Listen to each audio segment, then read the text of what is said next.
తెలంగాణ వెలుగు. ప్రస్తుతం మనతో పాటు దాసో శ్రవణ్ గారు ఉన్నారు, బీఆర్ఎస్ పార్టీ సీనియర్ నాయకులు. దాసో శ్రవణ్ గారు, ఈరోజు హరీష్ రావు గారు అరెస్ట్ కావచ్చు, రీసెంట్గా వారిపైన కేసు నమోదు చేయడం కావచ్చు, తర్వాత త్వరలో కేసీఆర్ కేటీఆర్ గారికి డబుల్ బెడ్రూమ్ చెల్లపల్లి జైల్లో రెడీగా ఉంటుంది అని చెప్పేసి కూడా ఈ మధ్యకాలంలో ప్రస్తావన వచ్చింది.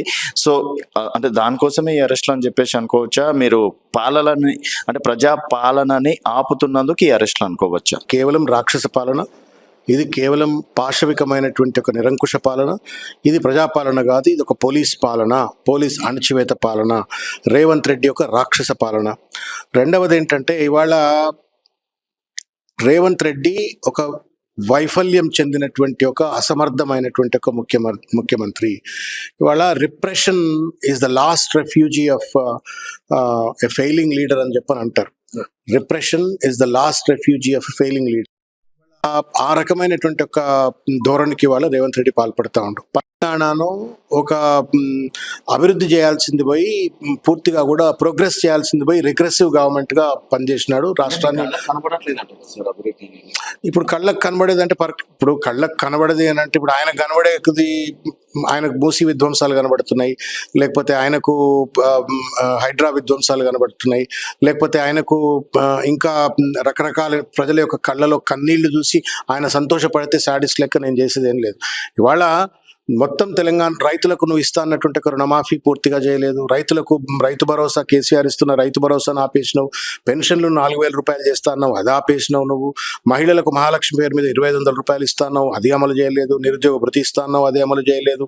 2 లక్షల ఉద్యోగాలు ఇస్తా మొదటి సంవత్సరంలోనే అని చెప్పని నువ్వు 12,000 ఉద్యోగాలు కూడా భర్తీ చేయకుండా 55,000 ఉద్యోగాలు అని చెప్పని నువ్వు డబ్బలు దర్చుకునే ఒక ప్రయత్నం చేస్తావు. నువ్వు ఎక్కడికక్కడ మోసపూరిత వైఖరికి పాల్పడుతున్నాయి. మరో పక్కన మూసీ పేరు మీద బాధితుల ఇండ్లను కూల్చివేయటము, లేకపోతే హైడ్రా పేరు మీద ఇండ్లు కూల్చివేయటము, దాంతో పాటుగా లగచర్లలో భూసేకరణ పాల్పడుతూ ఇవాళ అమాయకమైన గిరిజనులు దాదాపు 46 మంది వాళ్ళు కూడా జైల్లో ఉన్నారు.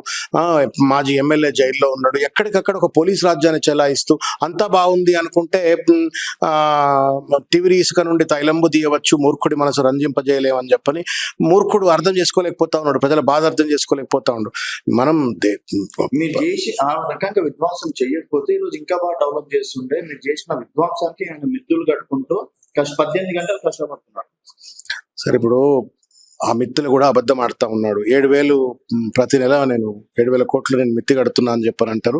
కాగ్ లెక్కల ప్రకారం 2,000 కోట్లు కూడా ప్రతి నెల మిత్తి కట్టలేరు. రెండవది ఏంటంటే, 1,00,000 కోట్ల రూపాయలు 12 నెలల్లో రేవంత్ రెడ్డి అప్పు చేసినారు. టీఆర్ఎస్ పార్టీ 10 ఏళ్లలో 4,80,000 కోట్ల రూపాయలు అప్పు చేసింది.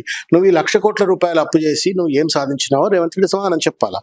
నువ్వేమైనా కాళేశ్వరం లాంటి ప్రాజెక్టు కట్టినావా, మిషన్ భాగీరథ లాంటి ప్రాజెక్టు కట్టినావా, మిషన్ కాకతీయ లెక్క తెలంగాణ వ్యాప్తంగా ఉన్న చెరువులను ఏమైనా పునరుద్ధరించినవా, లేకపోతే హైదరాబాద్ అద్భుతమైనటువంటి ఒక అల్ట్రా మోడర్న్ గ్లోబల్ సిటీగా నువ్వు ఏమైనా తీర్చిదిద్దినవా, బ్రిడ్జిలు కట్టినవా, లేకపోతే రోడ్లు వేసినవా, ఏం చేసినావు అని చెప్పని 1,00,000 కోట్ల రూపాయలు నువ్వు అప్పు తెచ్చుకొచ్చినావు? సమాధానం లేదు. ఇవాళ ఏమన్నా అంటే బట్టగాల్చి మీద వేయాలా, కేసీఆర్ను తిట్టాలా, కేటీఆర్ను తిట్టాలా, హరీష్ను తిట్టాలా, ఇంకా కొనసాగింపుగా ఇవాళ కేసులు పెట్టి జైలులో పెట్టాలని ఒక ప్రయత్నం చేస్తూ ఉన్నారు. నిన్న కూడా హరీష్ రావు గారి పైన ఒక తప్పుడు కేసు పెట్టించే ప్రయత్నం చేసినారు. ఒక గుర్తు తెలియని ఒక వ్యక్తితోటి కేసు పెట్టించి ఆ కేసును ఎక్సెప్ట్ చేయించి ఎఫ్ఐఆర్ చేయిస్తాడు రేవంత్ రెడ్డి. ఇక్కడ ఒక శాసనసభ్యుడు బంజారాహిల్స్ పోలీస్ స్టేషన్కి వెళ్ళి నా ఫోన్ కూడా ట్యాప్ అవుతున్నది అని చెప్పనంటే అతని పైన ఆ ఎఫ్ఐఆర్ చేయలేరు.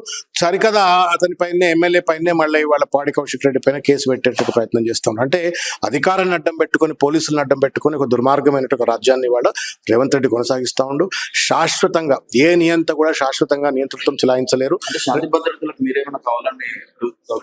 ఏ పనికిరాని మాటలండి, అర్థం పర్థం లేదు. దొంగ కేసులు పెడుతున్నాడు, ఇంకా శాంతి భద్రతలు అడ్డుకునేది ఏంది? పోలీస్ స్టేషన్ పోయి కేసులు పెడితే శాంతి భద్రత అడ్డుకున్నట్ట?